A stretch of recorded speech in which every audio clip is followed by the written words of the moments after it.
Tenente Coronel Cardoso 801 ou no delivery 22 99984 1159. Leopoldo Empório Gourmet. Sua vida merece esse sabor. Está sendo implantado na Radmed o Gênios Mammography Ologic, o maior avanço na detecção do câncer de mama. Você já pode agendar o seu exame. Radmed, sempre à frente. Referência também em mamografia. Baixe agora o aplicativo do Laboratório Plínio Bacelar e acompanhe os resultados dos exames. Verifique seu histórico, agende atendimento domiciliar do laboratório ou da vacina. Saiba a localização e horários de atendimento das unidades e muito mais. Na sua lojinha de aplicativos, basta digitar Laboratório Plínio Bacelar e baixar tanto para Android quanto iOS. Aplicativo do Laboratório Plínio Bacelar. É grátis, é prático, é para você. Expandir, modernizar com qualidade e excelência. Rede de postos Mariana. Combustíveis, troca de óleo, lavagem e lubrificação. Loja de conveniência, conforto e atendimento. Rede de postos Mariana. Rede de postos Mariana. Vem pra cá. Qualidade e compromisso com você. Rede de postos Mariana. Vem pra cá. Começa agora o Folha no Ar, primeira edição.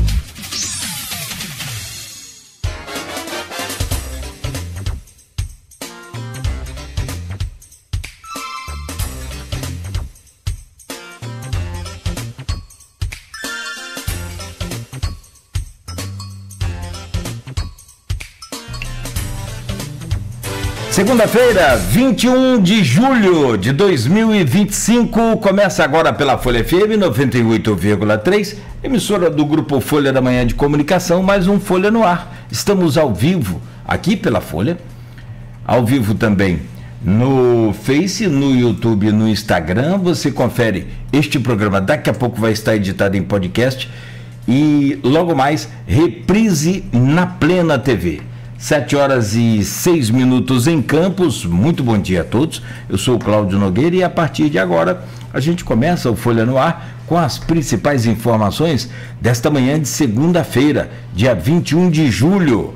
A previsão do tempo para Campos hoje, segundo o Instituto Nacional de Meteorologia, é tempo bom, céu com sol, céu claro com sol, máxima prevista para hoje de 26 graus, a mínima de 15. Agora aqui no centro da cidade faz 17 graus. Não há previsão de chuva para hoje, segundo as informações do último boletim do Instituto Nacional de Meteorologia. No programa de hoje, tenho certeza que você vai gostar muito. Vamos conseguir falar e entender um pouco mais sobre esse momento em que o tarifaço de Trump chega ao Brasil, depois de ser vários países da Europa, da África, aqui da América do Sul, alguns também, né, serem contemplados com esse tarifaço. Chegou a vez do Brasil e nós convidamos o professor Samuel Alex Coelho Campos. Ele é doutor em economia aplicada e professor da UF Campos, entre outras coisas, no currículo eu tive que diminuir, senão a gente acaba o programa aqui e não termina o currículo. E aí, o professor vai explicar para a gente como que a gente vai sofrer, quais são as consequências desse tarifaço do Trump para a economia do país, para Campos e também para a região. Eu até entrei em contato com a assessoria do Porto para que a gente tivesse aqui alguns números. De repente a Fernanda está ouvindo, ela está sempre acompanhando a gente, ainda dá tempo de mandar. Também eu acho que foi muito em cima, mas é uma área que naturalmente vai ser também atingida. Então, assim, quando a gente pensa, esse tarifaço é lá para... Não atinge aqui a o nosso canavial, como dizia o Capi, sempre fala o Aloysio. Não, atinge sim, e atinge de forma muito maior do que a gente imagina. Mas quem vai explicar isso, quem vai fazer a gente entender é o professor Samuel, que eu já agradeço a sua presença, professor. E daqui a pouco a gente começa esse papo. Vamos falar também o futuro da relação comercial entre Brasil e Estados Unidos. Eu fiz uma pergunta aqui em off, não vou adiantar a resposta, vou fazê-la depois também, ao vivo. Falei, ô professor, vamos meter o pé aí e largar esse negócio de Estados Unidos. Tem uns clientes muito... Quem tem comércio sabe, assim, tem cliente que não vale a pena. O bicho dá tanto trabalho, dá tanta... Isso é melhor você falar, ó, amigão, bom, esse mês aqui, tô sem produto para te servir, tô sem o serviço aqui para te atender, enfim... E não é bem assim, não. Ele vai explicar também. E, por fim, esses novos horizontes, porque, na verdade, há uma força hoje de outros países também, de outras regiões, em que o Brasil já atende, já tem uma ótima relação comercial e, pelo menos, ao longo desses anos todos, há uma estabilidade com esses países. A própria China, por exemplo, que é a segunda maior potência do mundo, e a gente vai entender como é que pode ficar esse ambiente comercial mundial com essa animosidade de Trump. Será que o mundo pode se unir de alguma forma nessa nova geopolítica aí comercial, de forma que porque na verdade depois eu vou comentar sobre o que eu penso dessa política do Trump, para você entender, ou pelo menos você entender o meu pensamento. Como é que fica os Estados Unidos criando essas barreiras fiscais todos esses complexos aí de tarifas? Ele não pode acabar se isolando também do mundo? Mas vamos entender isso aí com o senhor já. Obrigado pela presença, estou feliz de poder contar com o senhor aqui nesta manhã. São 7h11. Já nós vamos começar essa conversa. No oferecimento de Proteus, serviços de saúde e medicina ocupacional, com a qualidade certificada ISO 9001-2015, Unimed Campos, cuidar de você. Esse é o plano. Laboratório Plínio Bacelar e vacina Plínio Bacelar, cuidando bem de tudo que te faz bem com a vacina para a gripe, né? A vacina contra a gripe para os idosos. Aproveite hoje, coloque aí a sua vacinação e proteção em dia. Também com o oferecimento de Rede Mariana de Postos de Combustíveis, qualidade e compromisso com você, Radimed Diagnósticos por Imagem, sempre à frente, e consórcio do Cicobi Fluminense. Esse é o jeito mais fácil de você realizar os seus sonhos. Como é difícil para muita gente guardar dinheiro, esse consórcio é a forma mais eficaz, mais eficiente aí para você guardar o seu dinheiro. Cicobi Fluminense, consórcio do Cicobi Fluminense. Ligue e peça mais informações. Bom, para a gente começar esse programa de hoje, destaque aqui também no portal Folha 1 e no jornal Folha da Manhã. Tarifa Trump, Bolsonaro com tornozeleira e Lula abre a 2026. Essa é a parte política dessa tarifa, né? Desse tarifaço. Polícia Federal cumpriu busca e apreensão na casa do ex-presidente na última sexta-feira. Quaest aponta que Lula bateria Jair, Tarcísio, Michele Ratinho Júnior e também o Leite, o Eduardo Leite. Está aqui inclusive, esses cenários estão aqui bem claros no jornal Folha da Manhã impresso, na capa do jornal, todos os cenários possíveis, trazidos nessa pesquisa, né? Lula e Bolsonaro, Lula e Tarcísio, Lula e Michele, Lula e Ratinho, né? Então está aqui. Nessa pesquisa feita pela Genial Quaest. Últimos acontecimentos no Brasil aquecem a conversa em mesa de bar. Tem também aí a publicação feita pelo Aloysio Abreu Barbosa nas páginas 3, 4 e também no ponto final. E essa mesa de bar aqui é a crônica que o Aloysio faz também muito bem. Confere lá. Novo posto da Anvisa inaugurado em Campos. Castro busca apoio após saída de Reis. O governador do estado busca apoio aí com Flávio e Valdemar. Economia da Grande Campos cresce 4,13%. Olha que boa notícia pra gente. O município teve um aumento de 4% de sua atividade econômica. Os dados calculados pelo geógrafo William Passos apontam que a economia da Grande Campos, composta pelas cidades de Campos e São João da Barra, teve um crescimento de 14,13% entre janeiro e maio. O valor acima do crescimento do Brasil, que foi de mais 3,19%, e do estado do Rio, que foi de mais 1,69%. Campos, então, cresceu 4,13%. São João da Barra, a cidade cresceu 4,26% entre janeiro e maio também. Ainda no jornal Folha da Manhã, polícia indicia Paulo Coté por falsa notícia crime. É destaque aqui no impresso. Agropecuária aguarda a sanção do semiárido, esse projeto de lei aprovado no Senado semana passada, projeto de lei 1440 de 2019, de autoria do deputado federal Vladimir Garotinho, né? E agora definitivamente aprovado e aguardando aí a sanção natural naturalmente o processo de conclusão, né, que é a sanção do presidente.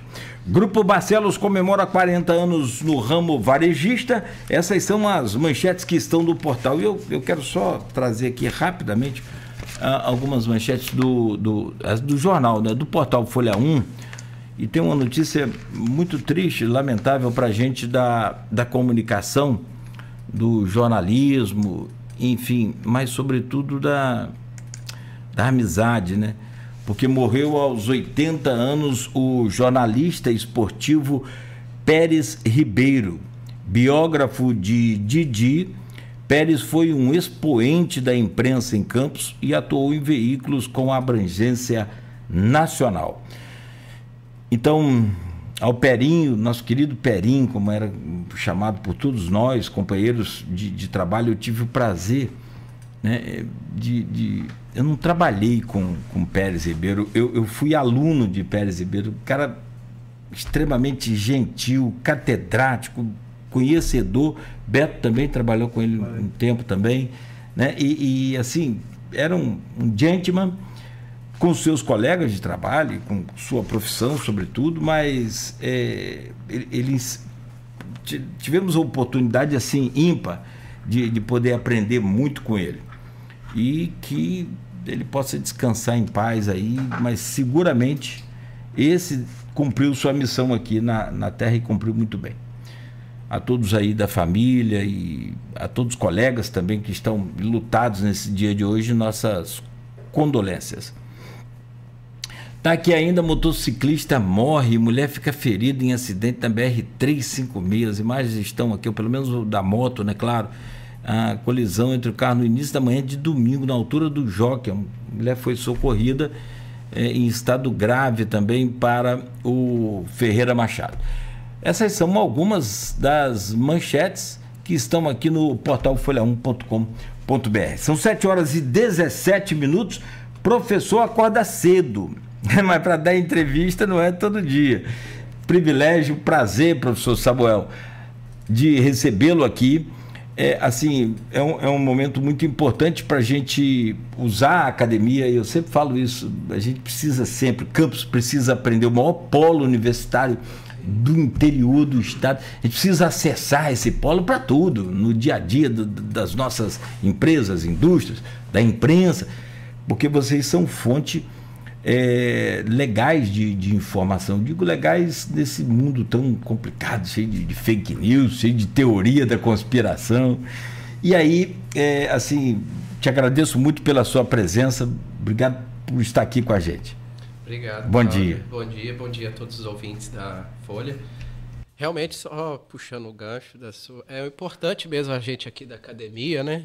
A gente, no polo universitário, a gente está presente em todos os pontos, porque também é um papel, a gente como instituição pública, participar, apoiar com informações produzidas dentro da instituição, porque caso contrário a gente tem informações que ficam só para a gente, né? É uma crítica que é feita, inclusive, muitas das vezes de verdadeira, né? Não, assim,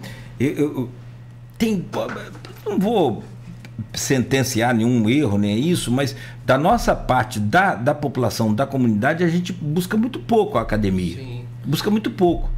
Eu conversava aqui com, não sei se você conhece, ele foi o fundador do Parque Tecnológico da UFRJ.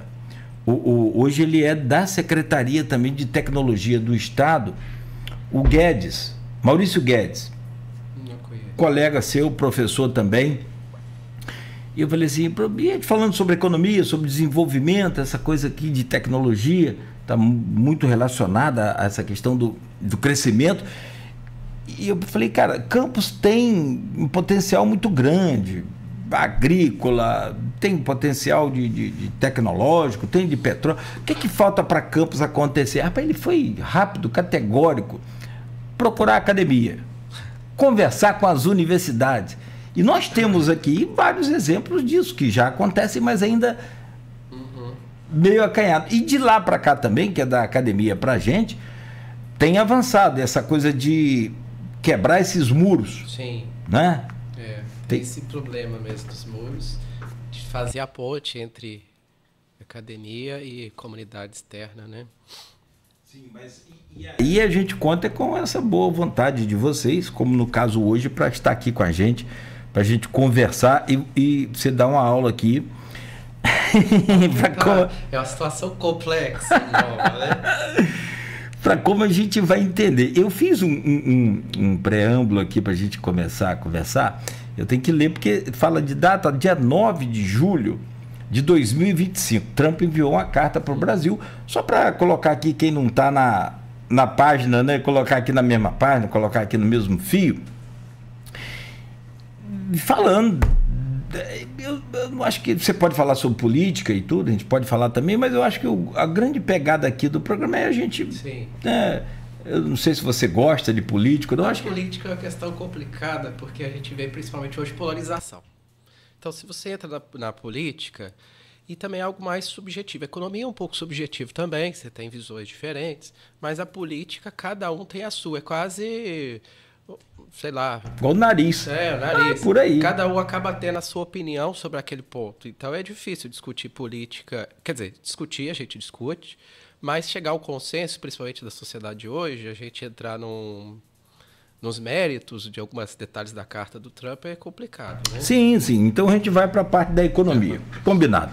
Mas fica à vontade para falar de política também, não há? Acaba pegando um pedacinho, mas não foco, né?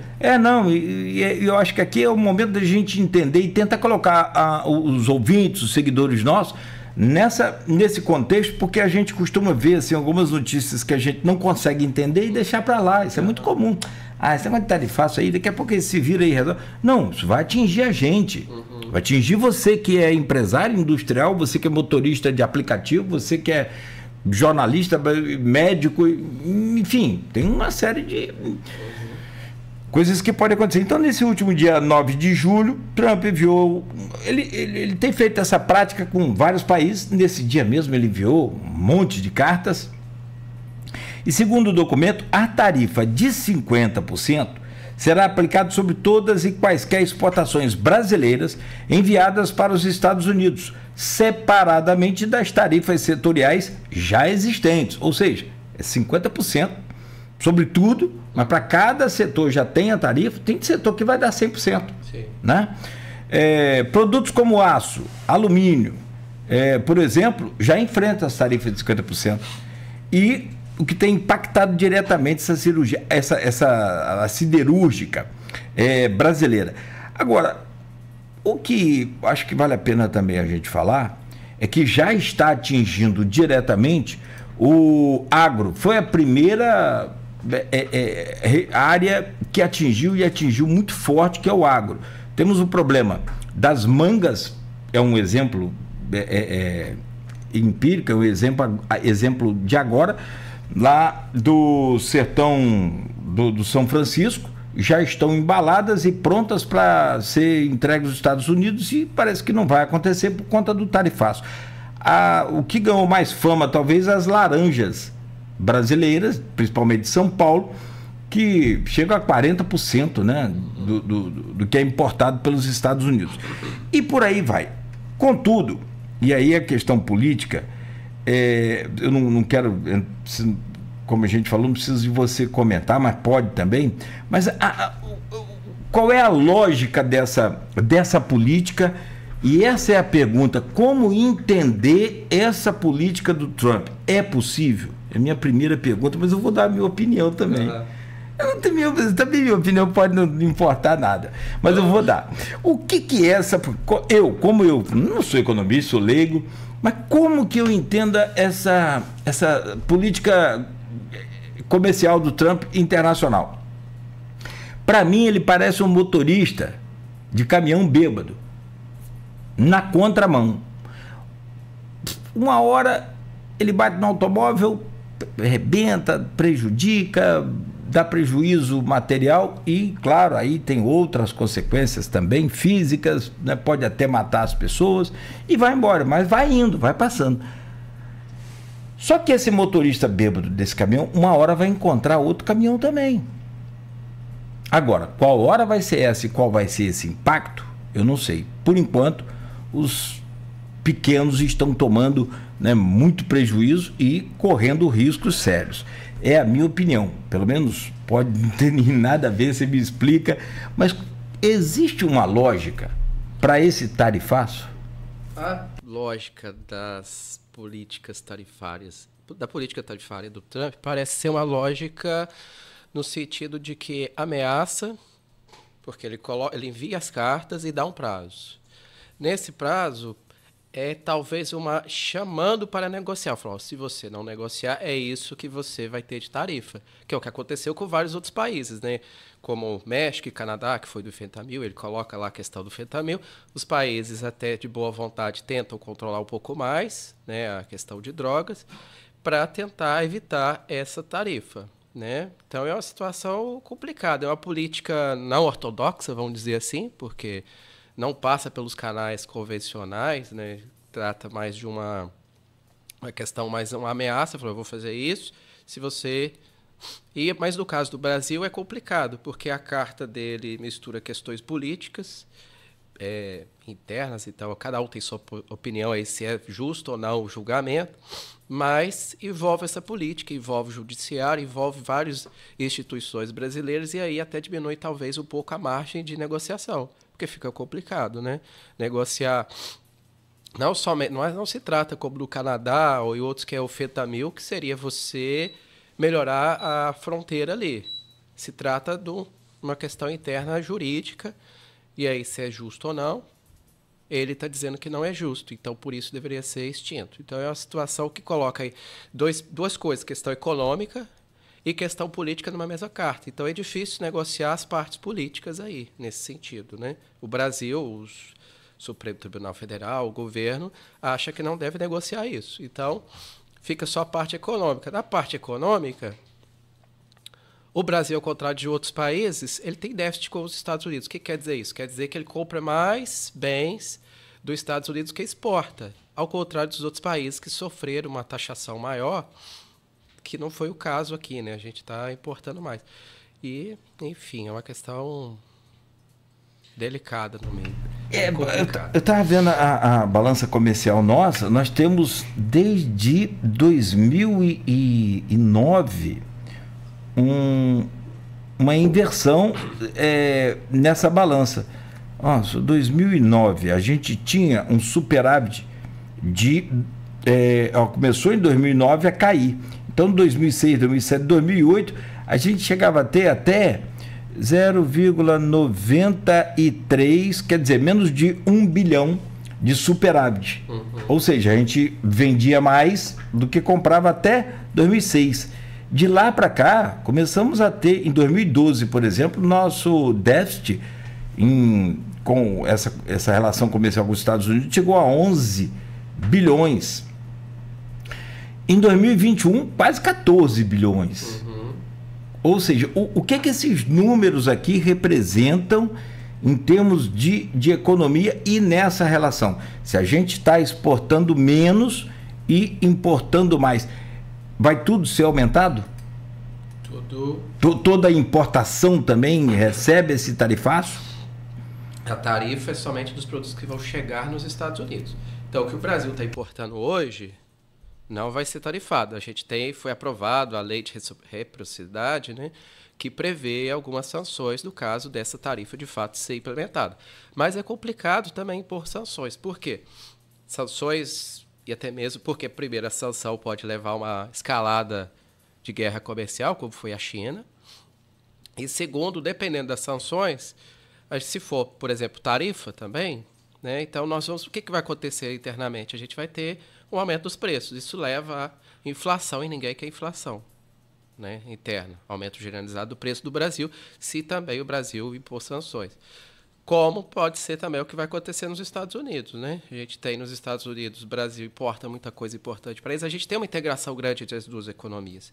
Então, se o Brasil, por exemplo, exporta produtos manufaturados, a gente também importa muita coisa importante aqui, como na parte de motores, essa questão, que é importante para a indústria nacional. Então, se você coloca uma tarifa também, ou se você rompe a relação comercial, é complicado porque as duas economias se dependem um pouco. Então, tem uma dependência, Brasil importa, Brasil exporta, há um fluxo comercial aí, já foi maior? Foi, lá na década de 2000, 25% do que era exportado do Brasil era para os Estados Unidos. Hoje a gente está um pouco melhor, que mostra a importância da diversificação da pauta. E aí entra num problema, já vou até puxando, a gente vai falar. Buscar parceiros comerciais. Hoje, qual que é o primeiro parceiro comercial do Brasil? É a China. Então, é complicado se a gente falar, beleza, a China é um grande parceiro comercial, eu vou pegar o que não está nos Estados Unidos e mandar para a China. Primeiro, não é tão simples, né? Porque tem peculiaridades, como, por exemplo, o suco de laranja, que é importante nos Estados Unidos e não é tão importante na China. Mas aí a gente vai criar uma dependência de outro país. Vamos entrar nessa seara aí, eu quero lá na frente, mas vamos voltar aqui ao nosso laranjal, porque o negócio está feio para o setor agro. E aí, não tem como não falar de política, como a gente falou, o agro é o setor que dá mais apoio à chamada direita brasileira. E foi o mais atingido. Tanto é que Lula cresceu nessa última pesquisa, agora trazida aqui pelo Aloysio Abreu Barbosa, no jornal Folha da Manhã, feita pela Genial Quaest.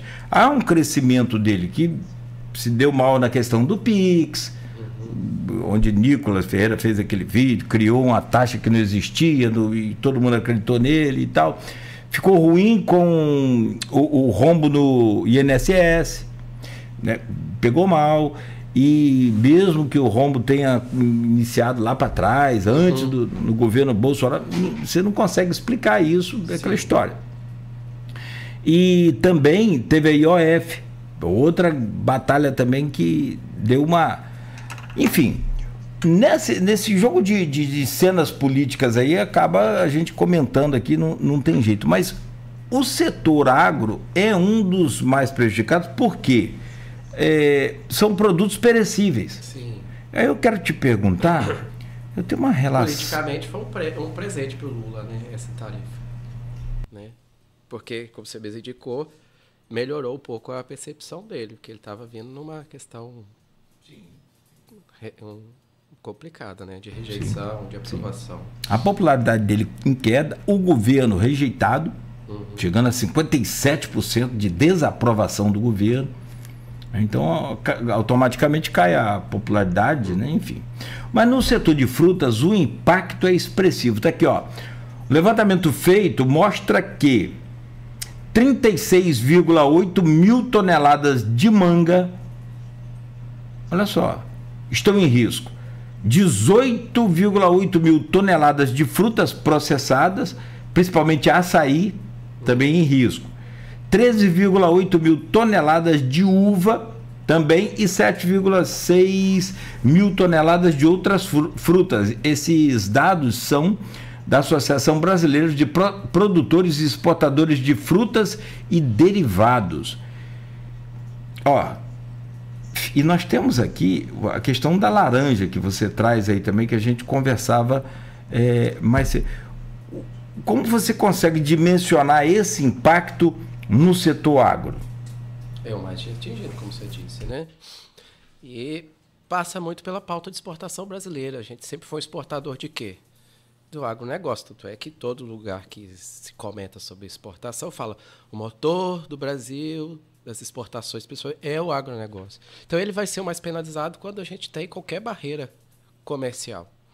E os produtos... E aí a gente tem duas questões, né? A gente tem o agronegócio. Quando a gente pensa em agronegócio, a gente pensa num setor com vários elos, várias cadeias. Então a gente tem primeiro o produtor agropecuário, a gente tem as agroindústrias. Quem que vai sofrer mais? O produtor agropecuário. Por quê? Como você mesmo indicou, são produtos in natura. A gente não consegue... O que eu vou fazer com a manga no pé? Eu não consigo deixar a manga no pé, a uva no pé, guardada ali. Não consigo. Ela vai cair de podre, ou você... No caso desse aí, já estava sendo tudo feito para exportação, surge essa possibilidade das tarifas e os trâmites alfandegários, o prazo, até mesmo também para chegar nos Estados Unidos, não ia chegar no prazo. Então, e agora o que faz? Como a gente até comentou em off, né? Você vai colocar isso tudo no mercado interno? O que vai acontecer com o mercado interno? Vai a lei da oferta e da demanda, que a gente fala na economia. Quando você tem uma oferta muito grande do produto, o preço vai cair. Cai bastante. Então, se a gente tem uma queda muito grande dos preços, pode ser que compense, de fato, deixar o produto estragar do que o preço cair e você ter um preço abaixo de custo, no extremo, né? Que nem te remunera, nem... Então, é uma situação complicada. Aí, por outro lado, você tem a agroindústria. A agroindústria já consegue manobrar melhor, que foi o que a gente viu, por exemplo, quando tem embargo de carne, o que acontece com os frigoríficos? Embargo por doença, né? Alguma coisa do tipo. Eles simplesmente param de processar. Então, o prejuízo vai para quem? Para o produtor rural, o que engorda o boi gordo, para o produtor de laranja, que não tem como armazenar essas laranjas. E há muita laranja que o Brasil exporta para os Estados Unidos. Então, laranja é o caso que está todo mundo falando. Por quê? 40% da produção de suco de laranja vai para os Estados Unidos. Mas é uma dependência tão grande que 90% do que os Estados Unidos importam é do Brasil. Então, quando a gente vê essa previsão, essa possibilidade de tarifas aí, de 50%, quem vai ser o mais prejudicado também vai ser o próprio consumidor dos Estados Unidos, principalmente laranja. De onde que vai tirar 90% que era importado do Brasil para colocar lá, para eles? A gente vai ter um ajuste. O que vai ser esse ajuste? Menor consumo de laranja com preços maiores para eles também, entre vários outros produtos, né? Só estou tentando uma pesquisa aqui. O Brasil é um grande exportador de suco de laranja para os Estados Unidos. No entanto, as exportações brasileiras de suco de laranja para os Estados Unidos tiveram redução de 7,7%, 17 de 2020 em relação ao anterior. São 161 mil, quase 162 mil toneladas. Olha que quantidade de os americanos gostam bastante do suco, né? E a Flórida teve problema de produção. Então... O Brasil exportou, perdão, em 2022, 2023, você termina com Flórida aí, por favor. O Brasil exportou 340 mil toneladas de suco para os Estados Unidos. É muito suco. E nos Estados Unidos tem a Flórida, que é grande produtora de suco de laranja. Mas eles também, a Flórida também vira e mexe, tem aquele problema de furacão. Sim. Então, a produção de lá também está comprometida um pouco. Então, sem o Brasil, lá está complicado. Que eu esteja preocupado com os Estados Unidos, porque eu estou preocupado sim, com o Brasil. A gente brasileiro se preocupa com a gente aqui, de alguma forma, vai atingir a gente. Vai. Isso gera desemprego, isso gera instabilidade na economia, né? Uhum. Não que eu esteja, mas... ele também não tem, e aí volta a questão da política, mas a política comercial, a política econômica americana, não tem nenhuma preocupação. Pois é, né? É algo para se pensar, né? Por que ele coloca uma importação, uma tarifa tão alta de produtos que são basicamente essenciais para o dia a dia, lá, café, laranja e vários produtos que... parte de aço, que é importante da indústria deles, e eles simplesmente... Então, por isso que a gente começou perguntando qual que é a política dele, né? Por isso que a gente pode remeter. Talvez seja uma política de simplesmente falar, eu vou tentar negociar melhores acordos comigo, mesmo que com isso signifique sofrer um pouco. Porque o Brasil, desde que foi imposto, chegou essa carta, né? está tentando negociar. Não está? Então, mesmo que seja imposta essa tarifa, o Brasil vai continuar negociando? Vai tentar negociar? Vai.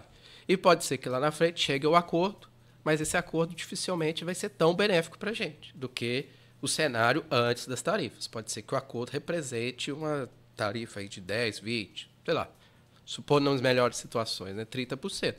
Então, para a gente também não vai ficar tão bom assim. Mas acho que é uma política de falar, eu sei que o interno vai sofrer, mas eu vou fazer isso com base da minha discurso aqui para minha base, de que isso é necessário para a gente ter o crescimento melhor dos Estados Unidos e ter uma negociação mais justa, uma transação mais justa com os nossos parceiros comerciais. Se é que pode chamar parceiro nesse caso. Ele alega que está protegendo a nação. E patriota por patriota, o americano é patriota de verdade. Ele não fica lá levantando a bandeira do Brasil, não. A gente aqui que levanta a bandeira dos Estados Unidos como patriota. É muito difícil. Como é que entende isso? Cara, e aí, vamos lá. Você fala assim, como que isso pode atingir porque falaram assim, Nogueira, agora vai sobrar laranja, eu quero ver, eles vão vender laranja baratinho pra gente. Não é assim, é? Não. Porque ao longo da história a gente vê quando tem uma oferta muito grande do produto, às vezes compensa mais simplesmente deixar no pé. Porque por que eu vou colher uma laranja, ou manga, ou uva, o que seja, vou ter o custo de colher, de transportar, de enviar até o consumidor para inundar o mercado, o preço cair, e será que esse preço tão baixo, se, por exemplo, essa laranja toda vier para o mercado interno, provavelmente essa laranja vai estar abaixo de custo do produtor. O produtor não vai ter como... Vai inundar o mercado, o preço da laranja sempre acontece em algum momento, quando tem uma oferta muito grande, sempre acontece, não, acontece em alguns momentos, que o produtor reclamando que o preço recebido está abaixo do custo. Mas mesmo assim, às vezes o produtor acaba tendo que comercializar, por quê? Porque mesmo abaixo do custo, pode ser que ainda pague uma parte do custo, parte de financiamento, tudo isso. Mas agora, isso tudo de laranja eu vou deixar no pé. A gente não precisa ter ilusão que esse mercado dessa laranja vai chegar baratinho aqui pra gente. Pode ter uma queda de preço? Pode. Mas não tanto, porque a laranja também já estava vindo um preço alto, né, recentemente. Né? A laranja bateu R$8 ou até mais, dependendo de onde você compra. Muito distante do preço lá de R$4 que estava uns anos atrás. Então, pode ter uma redução do preço? Pode, mas não vai ser assim tão barata quanto a gente imagina, porque o produtor é racional e vê que gastar dinheiro para inundar o mercado não é vantajoso, deixa no pé, que não vai acontecer, não vai ter custo daquilo lá, né? Mesma coisa de uva e vários outros produtos do agronegócio, assim como o produto, também de carnes, né? Sim. Em menos proporção. Mas o que vai acontecer? Os frigoríficos vão abater menos e o produtor vai ter que ficar com prejuízo com o boi do pasto, o boi gordo lá. Então vai ser a mesma coisa.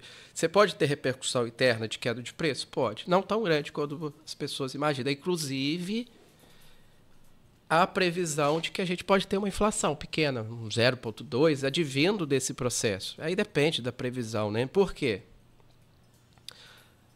Há uma dependência. Quando a gente pensa em inflação, que é aumento dos preços de toda a economia, o câmbio é um fator importante. Por quê? O seu pãozinho da padaria vem de onde a maior parte do trigo? Vem de fora, vem importado. Então, se há uma queda das exportações, isso implica que está entrando menos dólar no Brasil. Se entra menos dólar no Brasil, a moeda fica mais cara. Se fica mais cara, custa mais agora importar. Então, o seu trigo, seu pãozinho vai ficar mais caro. Então, por isso que no mesmo... parece que não tem repercussão, mas tem. Estados Unidos é o segundo parceiro comercial do Brasil, né, em exportações. Então, é uma fonte importante de divisas. É claro que não vai ser uma queda, nem uma inflação grande, nem uma variação grande do dólar. A previsão de que talvez a gente tenha até um ajuste, né, do câmbio, se tiver essa tarifa no dia 1º. Então, a gente vai ter um choque no câmbio, mas a previsão de que ele volte aí para a faixa que ele está 5,70, 5,60, por aí. Então, é importante a gente destacar assim que há uma possibilidade de a gente ter mesmo aqui em Campos, que Campos não tem uma pauta exportadora, nem para Estados Unidos, nem para muito país, né? Importante, Mesmo assim, a gente pode sentir esses efeitos externos aí, indiretos. Então, a gente tem efeito do câmbio, a gente tem efeito de inflação, e a gente tem dos nossos vizinhos daqui da região, né? Macaé, o Porto, porque um dos principais produtos exportados é a parte do petróleo que vai para os Estados Unidos. Apesar de os Estados Unidos não ser o mais importante, não ser tão importante nesse quesito, né? De que o Brasil exporta petróleo para eles, é mais fácil você recolocar o petróleo em outro mercado, porque todo mundo precisa de petróleo. Salvo as especificidades da indústria petroquímica ali, que precisa do tipo, mas todo mundo precisa. Suco de laranja e produtos do agronegócio é mais difícil. Até mesmo pelo prazo, o preço, as exigências de legislação ambiental, o produto petróleo é um bem homogêneo. Você tem ali a especificação. Salvo, dentro das várias categorias, né? É um produto homogêneo. Agora, uva, pode ser que a uva que os Estados Unidos queiram não é a uva que a Europa quer. Então, cada mercado tem sua especificidade, cada cliente tem sua especificidade, né? Quando você viaja, a gente aqui dentro do país, vamos pensar pequeno. Você viaja, você chega lá, às vezes não encontra a fruta que você quer. Se você viaja para outra pouco afastada aqui do Rio. Então, é a mesma coisa. Não é fácil recolocar uma manga, uma uva, uma laranja. E há o prazo, a perecibilidade, né? Então, o produto para chegar nos Estados Unidos é um tempo, para chegar na Europa é outro, para chegar na China é outro. Então, você tem que ter um planejamento adequado aí. E esses produtos do agro são os que são mais atingidos por esses fatores, né, de perecibilidade. Professor Samuel, tem um comentário aqui do Henrique Taora. Aliás, ele fala em 2 comentários aqui. A exportação do Brasil é a mesma há 400 anos. Café, cana e produtos de baixo valor agregado. A gente exporta minério de ferro e importa rolos de metal. A gente exporta o petróleo, mas o petróleo nosso que a gente exporta é o bruto, né? É o grosso, é o óleo bruto lá, que aí é refinado e a gente compra. Isso vale a pena, não vale? Não, mas todo mundo sabe que não vale, mas é uma crítica, né, que o professor Henrique fez aí, e é uma crítica que todo mundo que trabalha com o comércio internacional fala. Então, por quê? Por que a gente importa produtos de baixo processamento? É um problema nosso, estrutural, talvez, da economia, né? Então, a gente ficar exportando sempre esses produtos. Por que, em vez de exportar uva, a gente não pode exportar um suco, que já processou um proco, um vinho? Por quê? Então, por que a gente faz essa crítica também? Primeiro, a gente está vendo produtos processados têm uma perecibilidade menor. Qual que é a perecibilidade de um vinho? Compara o suco, mesmo um suco de uva, com a uva. Então, você consegue ter uma manobra melhor de recolocar em outro mercado, de armazenar. E, por outro lado, quando a gente processa internamente, o que é a pauta, a questão do Trump também, quando ele coloca tarifas? Ele quer proteger o mercado interno dele dos produtos que, segundo ele, estão entrando barato e concorrência desleal. Por quê? Isso representa perda de emprego. Então, quando a gente exporta produtos de baixo processamento, ele teve uma cadeia pequena. Foi só lá no campo, vamos pegar o de uva. Foi lá no campo, o produtor colheu, então empregou a mão de obra ali e já exportou. Agora, se você aumenta um pouco isso, você tem o processamento, você vai gerar emprego. Então, é tudo isso. Então, quando a gente pensa na pauta exportadora, realmente é um problema nosso a gente não conseguir exportar produtos de maior valor agregado, mais transformados. Mas, por outro lado, isso também se deve a imposições dos outros países. Por quê? Produtos como de baixo processamento enfrentam restrições menores, tarifas menores. Então, os países, justamente por isso, eles aceitam importar o petróleo bruto, a manga, do que um produto. Quanto mais manufaturado é um produto, maior também a dificuldade de colocar no mercado interno daqueles países que também já tem tarifas, né? Então, dentro do produto. Então, é algo que começou lá na história, lá em 1500, né? Com açúcar, e vem repercutindo tudo isso, mas não é um mal só do Brasil. Então, a gente tem muitos países exportadores, e aí a teoria sobre várias coisas, né? Sobre por que é isso, e a gente podia ficar aqui muito tempo discutindo várias teorias, várias correntes teóricas, mas é um problema sim, e que nesse momento de tarifas gera um problema maior ainda, porque a gente não tem para onde escoar produtos in natura. é bicho, um negócio gigante para resolver. Eu estava pensando aqui, o país, assim, é possível viver sem indústria? Pode viver, se você conseguir, dentro de um país, né, economicamente bem estruturado no agro, por exemplo, você toca um país, talvez assim, é muito bem estruturado, que talvez não seja ainda o caso do Brasil. Porque nós passamos, na verdade, por um processo de desindustrialização desde a década de 80 para cá, né? Chegamos a ter um avanço na industrialização, mas da década de 80 para cá a gente virou de fato de vez assim para o agro, né? Sim. Pode viver do agro, dá para sobreviver do agro. Não, a gente tem sobrevivido até hoje. Temos aqui, né? Sobrevivido nem a palavra, né? A gente tem crescido. Tem crescido, né? Pode crescido. Até afirmar isso, né? Porque se não fosse o agronegócio hoje, ele é o principal gerador de divisas da balança comercial do brasileiro. Então, quando a gente fala, e é bom a gente destacar o que é importante quando a gente pensa, ele é o principal gerador de divisas da balança comercial. É o principal agente que traz dólar para a gente. Então, quando a gente pensa em dólar, por que a gente precisa se preocupar com o dólar? Porque a gente importa muita coisa. Então, a gente precisa ter a moeda para também. Então, a gente faz uma troca dentro de toda a economia. O agro traz os dólares e outro setor. Então, se você vai comprar ali na... Mesmo a gente, né, pequeno consumidor, você entra dessas plataformas digitais e importa da China, você precisa de dólar. Há todo um câmbio. Então, a gente tem o setor... E eu estou falando da gente, mas pense em termos de empresas e indústrias que precisam importar produtos.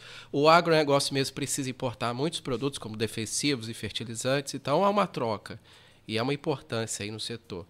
Dá para viver, voltando lá atrás, né? Dá para viver, mas tem essa questão de previsibilidade, de geração de valor agregado, de possibilidade de maior geração de emprego, né? Que os produtos mais processados, não vou nem falar industrializado, vou falar processados, têm em relação ao produto in natura. Eu falo do país estruturado. Quando eu falo país estruturado, por exemplo, no investimento em ferrovias, para você diminuir os custos de transporte desses produtos, naturalmente, e melhorar o nosso preço, ou pelo menos melhorar o nosso lucro. Sim. O lucro do nosso produtor, né? Essa é uma crítica importante também quando a gente fala de exportação brasileira e do custo Brasil, né? Sim. A gente tem um Brasil que deixou as ferrovias de lado para investir no modal de transporte de rodovias. Rodovias, qual que é se a gente pensa em rodovias, para que é importante a rodovia? Ela é importante porque o trem não vai passar em todo lugar, o trilho.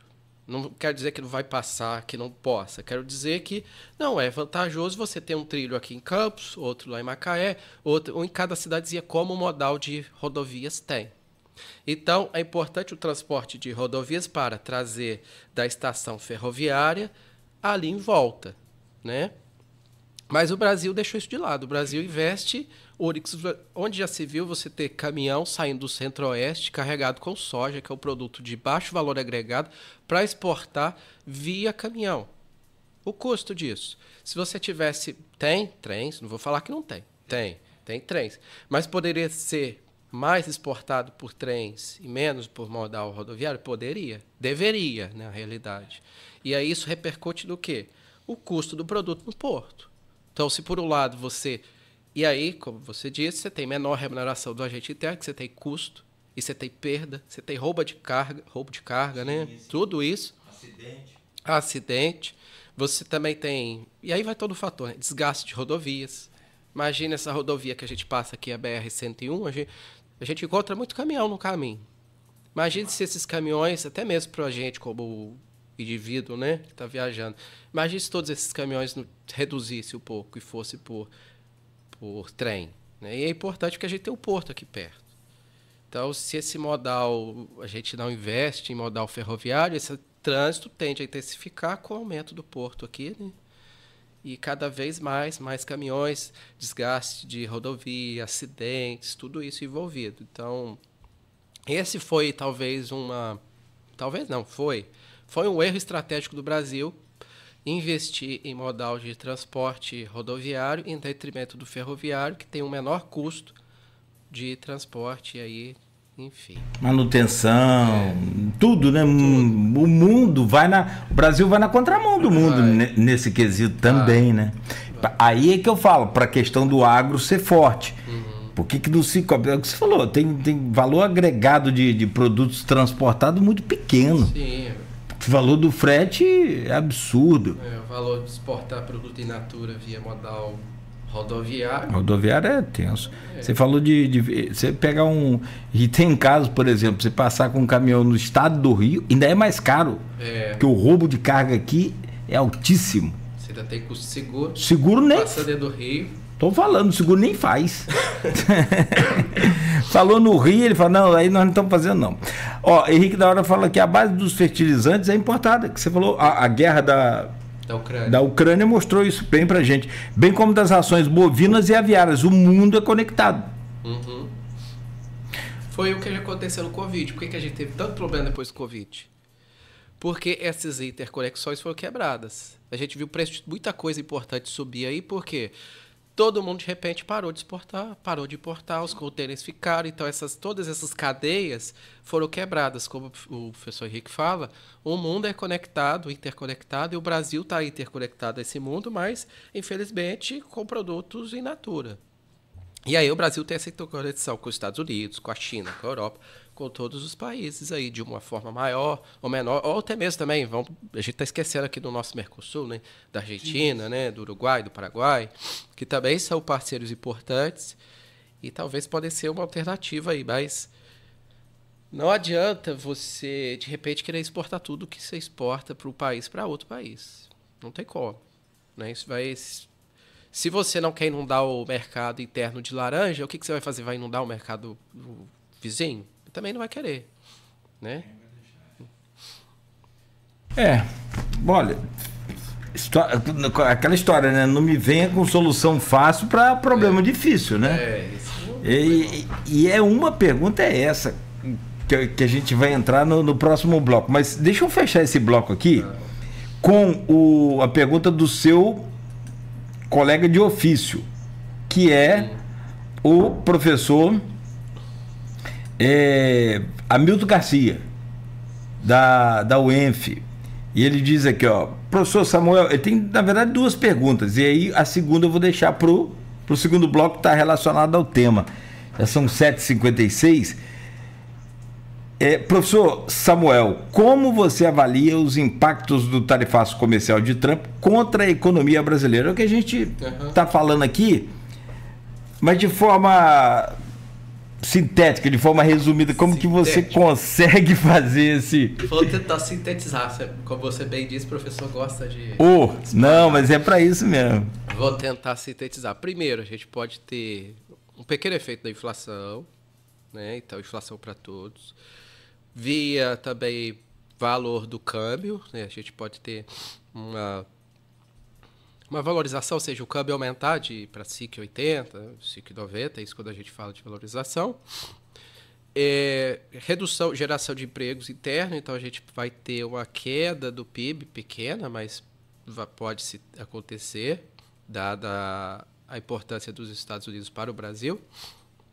E alguns setores mais ou menos atingidos, e outras regiões, né? Rio, São Paulo vão ser os mais atingidos. Rio via exportação de petróleo, e a gente tem a processação, a CSN em Volta Redonda, né? Então a gente tem essas importâncias, e Rio de Janeiro e São Paulo, aliás, via laranja. Então esses dois fatores: emprego, PIB, crescimento econômico, câmbio e o pequeno efeito aí da inflação também. Resumindo de forma bem sintética. Sim, excelente. E didática. Dá para tirar uns 8,5 aí sem estudar muito. Só para fechar aqui, eu queria dizer o seguinte. Porque a gente não é para entrar em política o conteúdo do programa. Mas tem que falar algumas coisas para não achar que a gente não está sabendo também de tudo. Porque o que está acontecendo? E aí eu fico muito medo de cair nesse negócio de teoria da conspiração. Então eu fico acompanhando, lendo, tentando acompanhar o máximo possível, mas faz muito sentido quando alguns órgãos anunciam aí que as fintechs, as big techs, estão por trás dessa taxação, desse tarifaço contra o Brasil? Por exemplo, mas por que um banco americano por que os bancos estão contra e querem apoiar esse tarifaço? É o tal do PIX. Eles alegam que o PIX é um prejuízo gigantesco para os bancos. Fato, isso está sendo investigado. E uma outra coisa que aí me deixa muito preocupado, e eu não sei se isso também é teoria da conspiração, mas não é teoria da conspiração, porque foi constatado que existe não dá para definir assim se é ou não, mas o mercado financeiro ele é muito lógico, né? Ele vai naquela cronologia dele ali, naqueles movimentos. Como que uma pessoa compra 4 bilhões de dólares no Brasil 1h da tarde e 4h30, 5h da tarde a carta chega ao Brasil e o dólar dispara? É muita coincidência. No mínimo, esse cidadão ganhou 30% do que ele investiu, 30% em 3 horas, parece pouco, né? Ele ganhou 1,5 bilhão de dólares sem levantar um papel, sem nada. Eu tô a vida inteira, se não ganhar 1 bilhão, eu viver 100 milhões de anos. Você acha isso doideira da cabeça das pessoas? Porque os 4 bilhões não é doideira, isso é real. Mas até estava lendo por acaso sobre isso também, que não foi só nesse caso isolado do Brasil, foram para para várias ações. Na África, várias ações do Trump com a carta, aconteceu. No México. E teve investigação, começou-se uma investigação dos Estados Unidos sobre isso, mas parece que não tem avançado. E sobre os agentes bancários financeiros, vamos nomear, mas quem que perde mais? Vamos pensar como que a gente comprava antes do PIX. Antes você tinha que ter uma maquininha, aí se você passava, via o quê? Cartão, bandeira Visa, Master, Elo, que é aqui internamente, né? E agora com o PIX, você vê até vários negócios mais simples, como carrinho de picolé, como a bandeirinha ali do PIX. Então, como que representa isso? De fato, essas empresas de bandeiras, de cartões, tem uma queda, sim.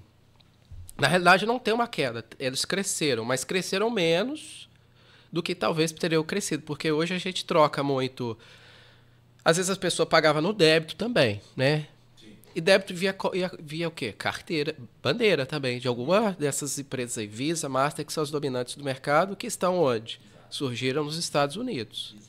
Então, o PIX representa, sim, uma barreira para os cartões de crédito, e não só para elas, para qualquer cartão de crédito. E isso já foi falado desde o início, que começou a se implementar o PIX, o receio. Então, e não foi só as empresas de cartão. O que aconteceu com o TED e vários outros, que os bancos ganhavam dinheiro, às vezes, com isso. Você pagava para fazer uma transferência interbancária. Hoje você faz via PIX, instantaneamente, gratuitamente. Então, sim, você tem o custo. E aí, por isso que surgiu também, né, essa investigação lá sobre práticas comerciais desleais dos Estados Unidos, envolvendo o PIX aí dentro, né? E aí, até foi falado lá, a situação representa aí queda para essas empresas, sim, dentre outros vários fatores, né? Perfeito. Bom, são 8h02, o papo voa, né? O tempo voa, o papo é bom. A gente precisa fazer uma pausa e daqui a pouco a perguntinha fácil que eu vou fazer para você. Rapaz, esse negócio de fazer pergunta é muito bom, né? Só você ficar sentado aqui e falar, faz aí, professor, resolve aí. Como resolver essa situação? Isso é fácil, né? Daqui a pouco é fácil, Bolinha. Pergunta mais fácil de tudo.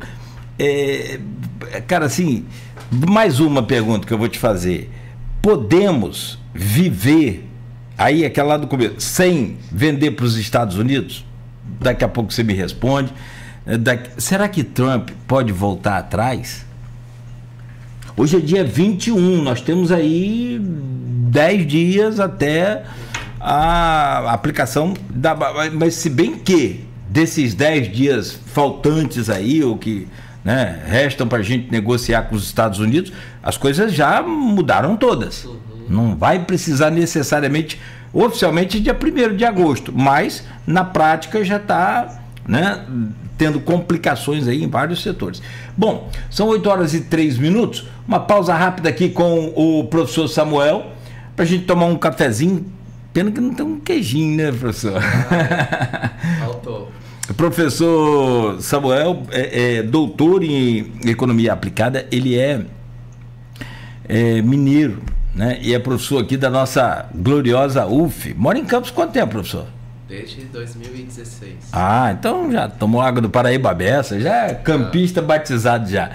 E vem emprestar pra gente aqui esse conhecimento pra gente tentar entender aqui no nosso, como eu já disse mais cedo, lá do Capi, parafraseando o Capi, e Capi um grande artista aqui, saudoso aqui da nossa terra, e o Aloysio Abreu Barbosa, nosso diretor e jornalista, e ele fala, Capi estava nas reuniões lá, teatrais, aquelas peças, aquele negócio, vamos voltar aqui pro nosso canavial, que vocês estão... E o canavial é justamente Campos, para voltar para a nossa conversa. Então, a gente faz essa pausa rápida e na sequência a gente volta com o professor Samuel Alex Coelho Campos, que é doutor em economia aplicada e professor da UF Campos. 8h04, no oferecimento de Proteus, Unimed Campos, Laboratório Plínio Bacelar, Vacina Plínio Bacelar, Rede Mariana de Postos de Combustíveis, Radimed Diagnósticos por Imagem e Consórcio do Cicobi Fluminense. Para você realizar o seu sonho ficou fácil. E se você quiser investir o seu dinheiro, fale com a equipe da Nauta XP Investimentos.